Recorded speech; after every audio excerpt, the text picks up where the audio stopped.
JewTube. He was one of the strongest, most passionate Jews that I know of here in Los Angeles, and that is a very rare thing. His species is endangered. An endangered species. A proud, strong Jew. I'm dressed up tonight. My costume is an endangered species. Willing to do anything for the Jewish people in the state of Israel. Amen. Amen. Okay, how long you known? I've known him for many years. First on Facebook. Yeah, where everything starts. All relationships start on Facebook. I was a Kahanist, he was a Jabotinskyist. He was. He teaches me many things. He knows Rav Kahane inside and out. That's right. Meir Kahane says on Purim, this is what Meir Kahane says on Purim. You have to drink until you don't know the difference between Baruch Mordechai and Or Haman. What does that mean? It doesn't mean you're supposed to confuse the two. That's tipshus. That's stupidity. That doesn't mean anything. It doesn't mean you're supposed to know. Once our teachers tell us, my rabbis tell me, one Dvar Torah is that whatever God brings us, whether it's good times or bad times, we have to know it's all the same. It's all from God, and therefore we're supposed to have there's no difference, and thank God for our lives and our history and our chosenness, and everything's good. But Meir Kahane says no.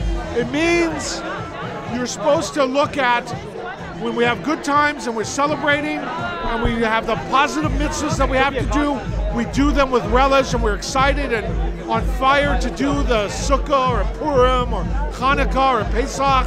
But when we have mitzvahs that look hard to do, like to defeat Amalek and to wipe out our enemies and stand against them and stand up and remove evil from our midst, we have to look at it that we're not afraid of it, and it's the same. It doesn't matter to do the mitzvahs that are Baruch Mordechai mitzvahs or to do the mitzvahs that are Or Haman mitzvahs. We have to do those mitzvahs with the same sense of enjoyment and pleasure to serve God, the Master, the King, who was our King, who demanded us and commanded us to do these mitzvahs. And we have to not shy away from it. Usually we're timid. Jews have been beaten down for 2,000 years in the exile, and we get beaten down, so we're afraid to do these mitzvahs. It's time to rise up, like in the 6-Day War, and fight the enemies of Klal Yisrael, hand to hand, street to street, until we remove them from the world. And that's the Purim message. That's the message of Meir Kahane, Rabbi Kahane, on Baruch Mordechai or Haman. Blessed is Mordechai and cursed is Haman. When we get drunk, we're supposed to see there's no difference between these mitzvahs. They're just easy enough to do. We want to do both, and we welcome both. And that's the message of Purim, the real message of what this is all about.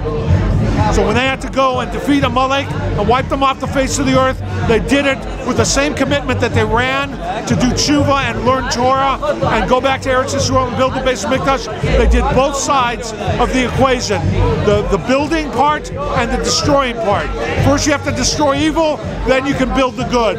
Then you can build up the proper holiness of the world. First you have to remove evil from your midst. Is that enough? One more.